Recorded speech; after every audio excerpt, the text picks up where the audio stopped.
दोस्तों नमस्कार, आपका स्वागत है हमारे यूट्यूब चैनल नर्सिंग में। साथियों, इस वक्त की बड़ी अपडेट चिकित्सा विभाग के द्वारा साथियों चिकित्सा व स्वास्थ्य परिवार कल्याण सेवाओं के द्वारा जो एनएम की ट्रेनिंग करवाई जा रही है उसकी काउंसलिंग की डेट है वो जारी कर दी गई है। तो साथियों, जिन बहनों ने एनएम ट्रेनिंग के लिए फॉर्म भरा था, एनएम का कोर्स करने के लिए फॉर्म भरा था, तो उसकी फाइनली काउंसलिंग डेट है वो जारी हो चुकी है। तो सभी मुख्य चिकित्सा व स्वास्थ्य अधिकारी अलवर, अजमेर, बांसवाड़ा, बाड़मेर, भरतपुर, बीकानेर, बूंदी, चित्तौड़गढ़, रतनगढ़, धौलपुर,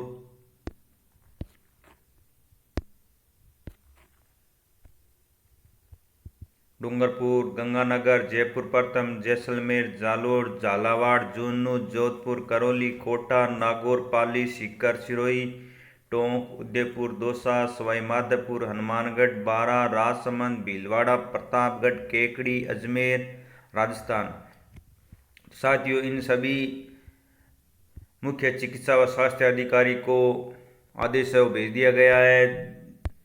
महिला स्वास्थ्यकर्ता प्रशिक्षण सत्र 2025 में प्रवेश हेतु काउंसलिंग 5/3/2025 को काउंसलिंग किए जाने के पाबंद। तो साथियों, 5 मार्च 2025 को इसकी काउंसलिंग होने वाली है। तो सभी मुख्य चिकित्सा व स्वास्थ्य अधिकारी को ये आदेश भेजा गया है। साथियों, उपरोक्त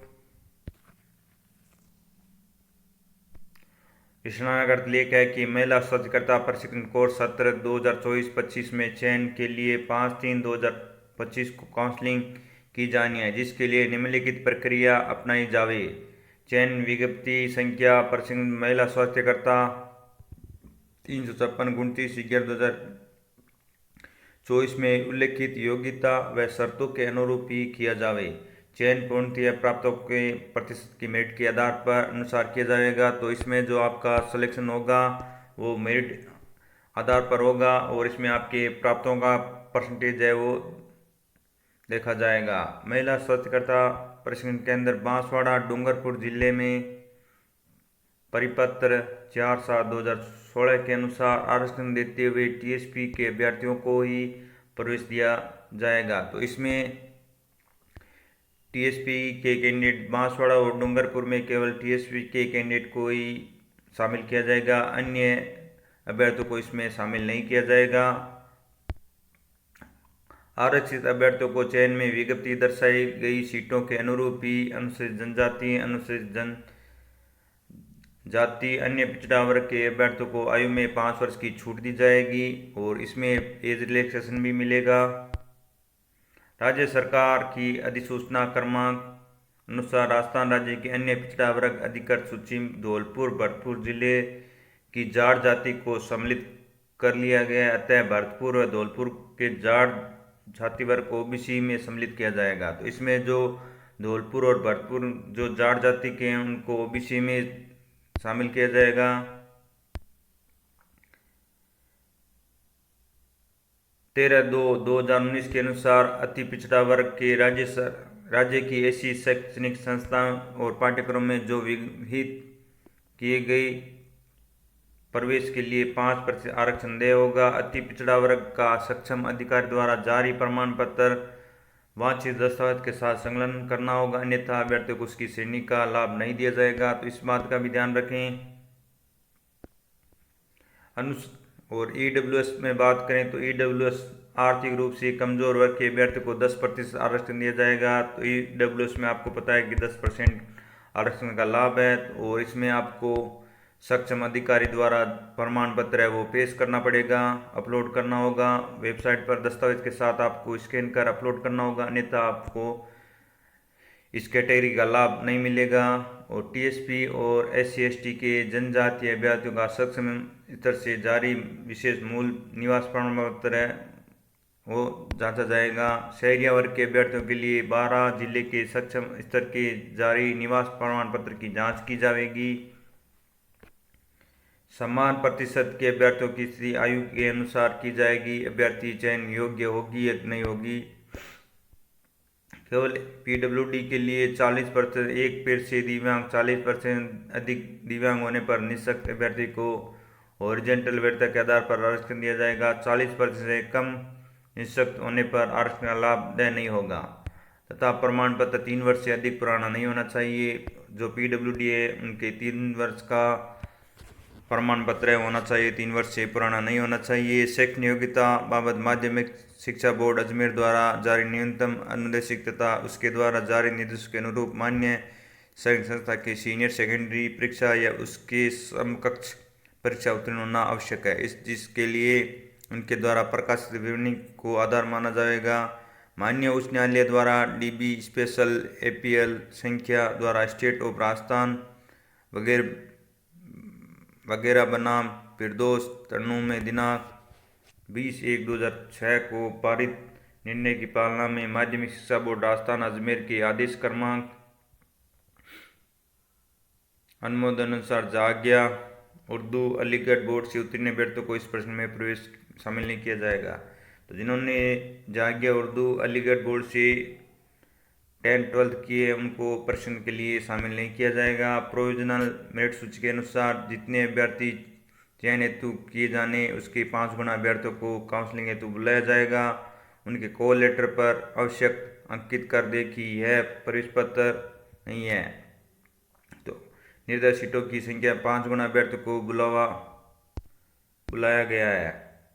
तो इसमें 5 गुना अभ्यर्थियों को इसमें काउंसलिंग के लिए बुलाया गया है। मेरिट के अनुसार उपलब्ध सीटों पर ही प्रवेश दिया जाएगा। कॉल लेटर अभ्यर्थियों को रजिस्टर्ड डाक द्वारा भिजवाया जाकर 5 दिन को काउंसलिंग। तो साथियों, सभी के जिन्होंने एएनएम ट्रेनिंग के लिए फॉर्म भरा था उन सभी को कॉल लेटर भेजा दिए गए हैं और 5 गुना अभ्यर्थियों को इसमें शामिल किया गया है। काउंसलिंग में कौन कौन शामिल होंगे? तो साथियों, संबंधित मुख्य चिकित्सा और स्वास्थ्य अधिकारी अध्यक्ष, संबंधित जिला प्रजनन व शिशु स्वास्थ्य सदस्य, संबंधित नर्सिंग अधीक्षक या प्रभारी, स्वास्थ्य प्रशिक्षण केंद्र सदस्य, संबंधित जिला कलेक्टर एक प्रतिनिधि सदस्य है। तो ये साथियों काउंसलिंग है। तो निम्नलिखित कमेटी गठित की गई है जिसमें आपकी काउंसलिंग होगी।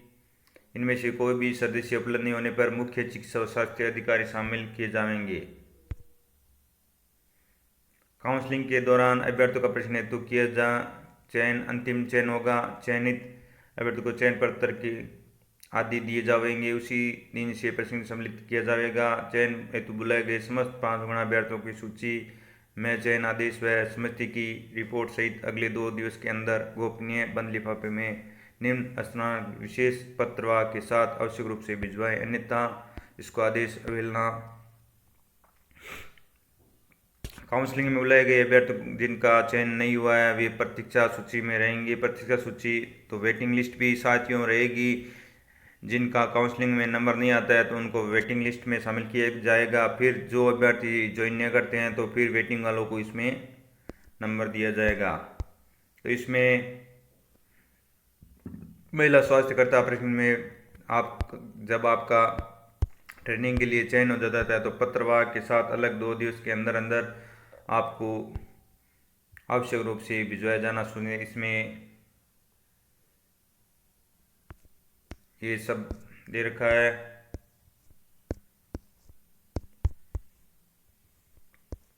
तो समस्त मुख्य चिकित्सा और स्वास्थ्य अधिकारियों को निर्देशित किया जाता है कि निर्धारित तिथि को काउंसलिंग प्रातः 5 मार्च 2025 को काउंसलिंग प्रातः 9 बजे से मध्य 4 बजे तक निर्धारित की गई है। तो साथियों, ये काउंसलिंग का समय है। अब कट ऑफ की बात करें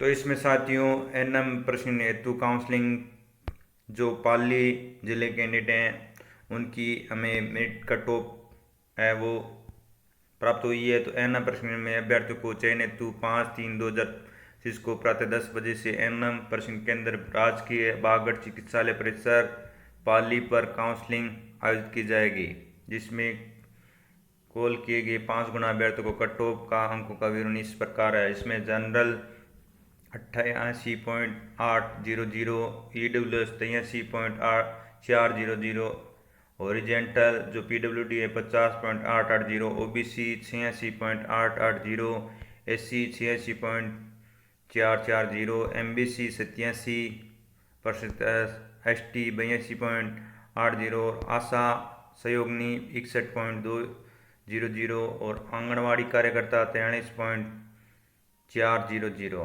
तो उपरोक्त प्राप्तों को डाक के समस्त योग्य अभ्यर्थियों को 5/3/2025 को काउंसलिंग में उपस्थित हो सकते हैं। उन्हें डाक द्वारा कॉल लेटर भेज दिए। कॉल किए गए अभ्यर्थियों को सूची व अन्य संपूर्ण कार्य पाली जिला प्रशासन वेबसाइट पर भी आप देख सकते हैं। तो साथियों, ये जानकारी थी एनएम एडमिशन जो 2025 में एनएम की ट्रेनिंग होने वाली है। तो साथियों, इसके बारे में जानकारी थी। हमें जो इनपुट मिलती है हम चैनल के माध्यम से आप तक पहुंचाने करते हैं।